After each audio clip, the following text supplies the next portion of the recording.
میرے پاکستانیوں، آج میں ایک آپ کے سامنے یہ ہنگامی جو میڈیا ٹاک کرنے لگا ہوں، یہ ایک ایسی خوفناک اور دردناک اور تکلیف دہ چیز ہے کہ میں سمجھا یہ انتظار نہیں کر سکتی کل کے لیے۔ میرے ساتھ جاوید علی بیٹھے ہوئے ہیں، ایک طرف عثمان ڈار جو ہمارے سیال کوٹ کے پریزیڈنٹ ہیں۔ میں ذرا اب آپ کو صرف بتانا چاہتا ہوں کہ یہاں ہو کیا رہا ہے اس ملک میں۔ میں اپنی قوم کو آگاہ کرنا چاہتا ہوں کہ پاکستان کو کس طرح ایک بنانا ریپبلک بنا دیا گیا ہے۔ نہ یہاں کوئی قانون کی فکر ہے طاقتور کو، نہ ان کو فکر ہے اپنے آئین کی۔ ہمارا جو آئین ہے اس کا آرٹیکل 14 وہ واضح طور پہ کہتا ہے کہ ہر انسان کی عزت کی حفاظت کی جائے گی، ہر انسان کی ڈگنیٹی کو پروٹیکٹ کیا جائے گا۔ یہ ہمارا آئین ہمیں حق دیتا ہے۔ لیکن جو یہ جاوید علی سے ہوا، یہ میں اس کے منہ سے آپ کو سننا چاہیے کہ اس انسان سے ہوا کیا، اور میں اس کے بعد آپ کو بتاؤں گا یہ جب ختم کر دیں گے کہ یہ جاوید علی تو ایک آدمی ہے جو سامنے آ گیا ہے۔ یہاں اتنے لوگوں کو انہوں نے جب سے ہماری گورنمنٹ گئی ہے اس طرح کے بیان دلوانے کی کوشش کی کہ یا ہمارے MPs MNAs جو تکڑے وزیر ہیں ان کے خلاف دو، یا ان کے اوپر ویڈیو فلم بنا دو، یا بلیک میل کرنے کے لیے ان کی کوئی آڈیو ٹیپس کر دو، یا ان کے اوپر کوئی کرپشن کے کیسز بنا دو بلیک میل کرنے کے لیے۔ صرف ایک ان کا مقصد ہے کہ کسی طرح تحریک انصاف اور عمران خان کو کمزور کر کے ان چوروں کو پھر سے الیکشن جتا دیا جائے۔ اب میں جاوید علی کی انٹروڈکشن کروا دوں۔ ان کو عثمان ڈار نے جو کلاس 4 ہوتی ہے، جو کلاس 4 کی نوکری ہوتی ہے، وہ نوکری دلوائی سیال کوٹ میں۔ یہ خود بتائیں گے کہ ان کی نوکری ایک چوکیدار تھے، چوکیدار کی نوکری تھی۔ ان کو اٹھایا گیا، پولیس نے اٹھایا، اور اس کے بعد نامعلوم افراد نے اٹھایا، اور اب ان سے پوچھے، ان کی زبانی پوچھے کہ ان سے کیا گیا۔ پھر میں واپس آتا ہوں آپ کے پاس۔ بولو جاوید۔ السلام علیکم جی، میرا نام جاوید علی ہے، میں چوکیدار کی نوکری کرتا ہوں ایجوکیشن ڈپارٹمنٹ میں۔ تو مجھے ادھر بلایا جاتا ہے کال کر کے کہ آپ آئیں ادھر اور آپ سیلری اپلائی کریں اور آپ کو جو ہے نا آپ کی سیلری ملے۔ میں ادھر گیا ہوں اور مجھے ادھر صبح 11 بجے سے لے کے تقریباً 3-3:30 بجے تک بٹھایا جاتا ہے۔ آپ بیٹھو، کرتے ہیں تقریباً ادھر 4 بجے کے قریب 7-8 پولیس والے آتے ہیں۔ وہ ادھر سے مجھے پہلے ہاتھ کڑی لگاتے ہیں، بعد میں میرے آنکھوں پہ اوپر شرٹ باندھتے ہیں اور اوپر چولا ڈال لیتے ہیں کہ جیسے میں کوئی دہشت گرد ہوں، ٹھیک ہے۔ ادھر سے مجھے پرائیویٹ گاڑی میں اٹھاتے ہیں اور لے جاتے ہیں نامعلوم جگہ پہ۔ ادھر جا کے میرے اوپر مارک چڑھا ہوتا ہے، آنکھیں باندھی ہوتی ہیں، تقریباً 7-8 بندے ہوتے ہیں وہ جو مجھے جاتے فرش پہ لٹا دیتے ہیں اور مارنا شروع کر دیتے ہیں کہ تم نے عثمان ڈار نے تم سے کتنے پیسے لیے نوکری دلوانے کے لیے۔ میں کہتا نہیں دیے، پھر بھی مجھے دوسری دفعہ کبھی الٹا لٹکا دیتے ہیں کہ مانو تم نے عثمان ڈار کو پیسے دیے ہیں، کانٹریکٹر سے لے کے پیسے دیے ہیں۔ جب نہیں مانتا تب بھی مجھے کبھی سیدھا لٹکا دیتے ہیں، کبھی الٹا لٹکا دیتے ہیں۔ اور بعد میں جب میرے مثلاً کہ کبھی اینٹ ادھر سے اینٹ اٹھاتے ہیں، اسے دھاگے سے میرے نازک حصوں میں باندھ دیتے ہیں کہ مانو تم کانٹریکٹ سے پیسے لے کے عثمان ڈار کو دیتے ہو۔ کپڑے اتارتے ہیں، بتاؤ۔ بعد میں مجھے ننگا کرتے ہیں، کپڑے اتار کے ادھر فرش پہ بٹھا دیتے ہیں کہ مانو تم نے عثمان ڈار کو پیسے دیے ہیں۔ جب نہیں مانتا تو پھر ادھر سے کہتے ہیں کہ ایک ڈالا بھیجو، اس کی بیوی کو اٹھاؤ، اس کے بچے کو اٹھاؤ اور ادھر اس کو لا کر اس کو برہنہ کرو، اس کی ویڈیو بناؤ، فیس بک پہ ڈالو اور بلیک میل کرو۔ تب ادھر سے جا کے جب میری فیملی آئی تب میں ادھر سے ٹوٹا، ان کے آگے رویا کہ اب آپ بتائیں کہ میں نے کیا کرنا ہے۔ اس نے کہا کہ آپ 164 کے بیان دیں اور یہ کمنٹ میرے کہہ رہے ہیں کہ آپ نے یہ پیسے ٹھیکیداروں سے لے کے عثمان ڈار کو دی۔ یہ بتائیں آپ کہ کوئی یہ سب چپ ہو جاتے تھے جب کوئی آتا تھا ایک آدمی؟ جب میری تو آنکھیں باندھی ہوتی تھی، ٹھیک، اس وقت جب کوئی آتا تھا ادھر، کوئی افسر آتا تھا، یہ کہتے تھے کہ بڑے صاحب آ گئے ہیں اور سب سائلنٹ ہو جاتے تھے۔ جب وہ آتا تھا سب سائلنٹ تھا، اب ٹھیک ہے لگے رہو، کرتے جاؤ، لگے رہو. یہ بات میں اب آپ کے سامنے یہ جو جاوید علی نے بات رکھی، یہ ہر طرح ہم کنفرم کر سکتے ہیں. قرآن کے اوپر ہاتھ رکھنے کے لیے میرے سامنے تیار تھے. یہ عثمان ڈار کو پھنسانے کے لیے، اس کو کرپشن کیسز میں لانے کے لیے، یہ ساری چیز، یہ جو اس سے 164 کا بیان دلوایا گیا، اور پھر بیوی بچوں کو ساتھ والے کمرے میں لا کے ان کو کہا کہ اس کو ننگا کریں گے. یہ سیدھی بات بتائے، بیوی کو کہا کہ اس کو ننگا کر کے اس کی تصویریں بنائیں گے اور پھر فیس بک پہ چلائیں گے. میں آج اپنی بڑے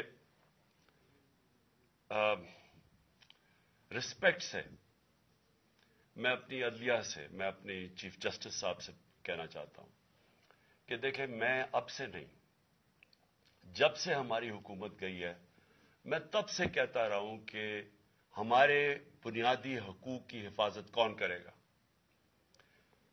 شہباز گل کو اٹھایا، اس کو ٹارچر کیا گیا، اس کو ننگا کیا گیا، اس کو لٹکایا گیا اوپر، اس کو مارا گیا. اس سے بیان دلوا رہے تھے کہ عمران خان کے خلاف سٹیٹمنٹ دو. جو اس کو کہہ رہے تھے عثمان ڈار کے خلاف سٹیٹمنٹ دو. اس کو میں تب بھی، میں نے صرف ایک میرے منہ سے نکل گئی اور غصے میں نکل گئی کہ ہم جس جج نے ان کو ریمانڈ دلوایا تھا واپس، شہباز گل کو واپس جیل میں، جب وہ ٹارچر ہوا تھا، تو میں نے کہا قانونی کارروائی کریں گے. میرے اوپر کنٹیمپٹ نوٹس کیا گیا، لیکن کوئی کسی نے ایک کسٹوڈیل ٹارچر ساری دنیا کے اندر منع ہے. کسٹوڈیل ٹارچر کے اوپر کچھ نہیں ہوا. پھر اعظم سواتی کو اٹھایا گیا اور ساری قوم کے سامنے جو اعظم سواتی نے اپنے زبان سے بتایا کہ اسے کیا گیا، ایک ٹویٹ کے اوپر، اس کا صرف ایک ٹویٹ کر دی تھی اس نے کہ NRO2 باجوہ نے دیا، جو سب قوم جانتی ہے. اس کے اوپر جو اس سے کیا گیا، پھر ویڈیو بھیجی گئی اس کی بیوی اور اس کی بیٹی کو. ایسی چیزیں اس ملک کی تاریخ میں کبھی نہیں ہوئی، یا میں تو نہیں کبھی سنی تھی ایسی چیزیں. شاید دہشت گردوں سے ہوتی ہوں، شاید کوئی باہر کے جاسوسوں سے ہوتی ہو، غداروں سے، لیکن اپنے شہریوں کو اس طرح کرنا اس ملک کی تاریخ میں کبھی نہیں ہوا. میں نے، جب مجھے گولیاں لگی، میں نے تب چیف جسٹس صاحب کو پہلے مخاطب ہوا. میں نے کہا دیکھیں، جنہوں نے مجھے یہ قتل کرنے کی کوشش کیا وہ سارے اقتدار میں بیٹھے ہوئے ہیں. اس میں یہ جو ایک آدمی ڈرٹی ہیری جب سے جنرل باجوہ لے کے آیا یہاں، تب سے یہ تشدد شروع ہوا ہے. شہباز گل کا، اعظم سواتی کا، مجھے گولیاں لگی. یہ جو داستان آپ سن رہے ہیں، سوشل میڈیا کے بچوں سے پوچھیں، جب سے یہ آدمی آئے ان سے اٹھ کے کیا ہوا. ان کو بند کمروں میں کپڑے اتارے گئے، ذلیل کیا گیا. ایک ماں باپ نے مجھے کال کی، انہوں نے کہا ابھی تک ان کا بیٹا نارمل نہیں ہوا. اس سے اوپر اتنا تشدد کیا کہ وہ ابھی تک نارمل نہیں ہوا. اور میں ان کو کہا، جس طرح اس کو جاوید کو کہا میں نے سامنے آؤ، سب ڈرتے ہیں، نامعلوم افراد سے سب ڈرتے ہیں، اور کوئی کسی قسم کی پروٹیکشن کسی کو نہیں ہے، کیونکہ یہ قانون کے اوپر ہے، یہ جو مرضی کر لے، کوئی ان کو بچانے والا نہیں ہے. کوئی جاوید جیسے انسانوں کو جب یہ کرتے ہیں، اس کو پھر دھمکیاں دی گئی کہ تم نے یہ بتانا کسی کو نہیں ہے، تو ہم یہ کر دیں گے، ہم تمہیں یہ مروا دیں گے. تو یہ اس ملک کی، ہمارے پاس تو ایک ہی راستہ ہے، اور مجھے پتا ہے کہ عدلیہ کے اوپر پورا اٹیک ہے، یہ مافیا کا. یہ پولیٹیشین نہیں ہے، یہ مافیا ہے جو ٹیپیں بناتا ہے ججز کی، جو ہر قسم کی بلیک میل کرتا ہے. انٹیریئر منسٹر ٹیپ چلا رہا ہے کسی کی، یہ بالکل غیر قانونی چیز ہے. وہ جج کی ٹیپ چلا رہا ہے، وہ اس کی مریم وہ ٹیپ چلا رہی ہے کسی ارشد ملک جج کی، کبھی ثاقب نثار کی ٹیپ چل رہی ہے. یہ کسی مہذب معاشرے میں یہ چیزیں نہیں ہوتی. یہ کنٹرول کے لیے، عدلیہ کو کنٹرول کے لیے صرف یہ سارے حربے استعمال کیے جا رہے ہیں. میں آج اس پلیٹ فارم سے اپنے چیف جسٹس اور اپنی ہائر جوڈیشری کو، امید تو صرف آپ سے رہ گئی ہے. اس وقت جو جس طرح کا ظلم کیا جا رہا ہے، یہ نامعلوم افراد جو کر رہے ہیں اس ملک کے ساتھ، اور خاص طور پہ جو ڈرٹی ہیری ہے، میری ساری انہوں نے یہ کیسے ہو سکتا ہے کہ میری جو ساری جے آئی ٹی کی رپورٹ تھی جو انہوں نے فورینسک ایویڈنس جمع کی ہوئی تھی وہ ساری ختم کر دی ہے. ان 4 آفیسرز کو پھر اوپر بٹھا دیا ہے جن کے اوپر پروسیکیوٹر جنرل نے کہا تھا کہ انہوں نے میری جے آئی ٹی کی ایویڈنس سیبوٹاج کرنے کی کوشش کی. اس نے ٹیررزم کورٹ کو بتایا ہے, ان کو واپس لا کے اوپر بٹھا دیا ہے. یعنی اس سے انصاف ملے گا؟ ساری ایویڈنس ختم کر دی ہے. تو ہمیں کدھر جائیں گے ہم؟ میری ریکویسٹ ہے چیف جسٹس صاحب, یہ جاوید علی کی اس کے اوپر سوٹ موٹو ایکشن لیں, پتہ چلائیں کہ یہ کون لوگ ہیں. اور اوپر سے اس نے نامعلوم افراد نے اس نے سنا کہتے ہوئے کہ پولیس کے اوپر سارا الزام لگانا, پولیس کو پنچنگ بیگ بنانا اور کچھ نہ کہنا, نہیں تو ہم تمہیں یہ کر دیں گے, مار دیں گے. دیکھیں جی, وقت آ گیا ہے. میں اپنی جوڈیشری سے یہ کہنا چاہتا ہوں کہ یہ جو بھی آپ کا سب سے بڑی جوڈیشری کی سب سے بڑی ذمہ داری ہمارے بنیادی حقوق کی حفاظت کرنا ہے.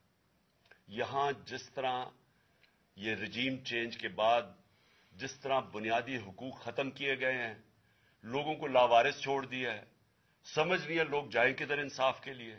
ہم نے ایک پرامن احتجاج جیل بھرو تحریک شروع کی.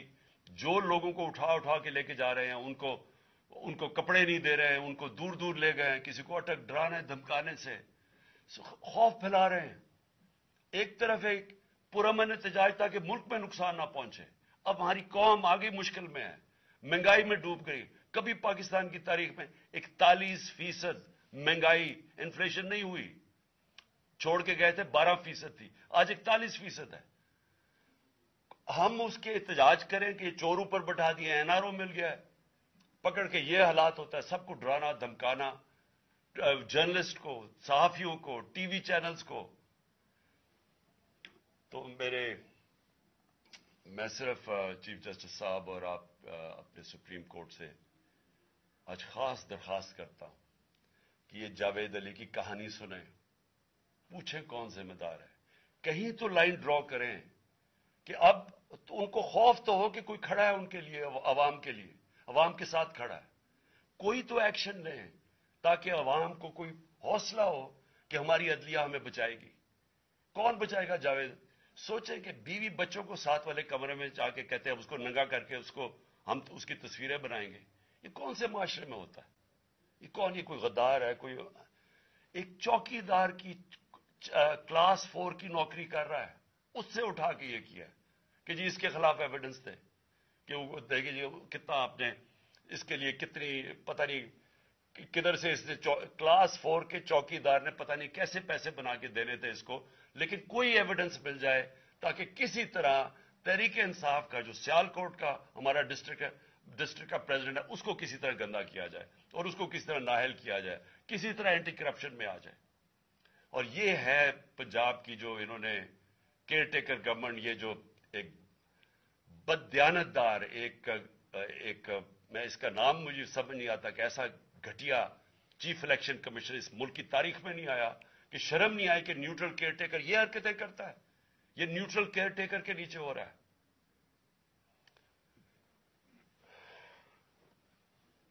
بہت بہت شکریہ.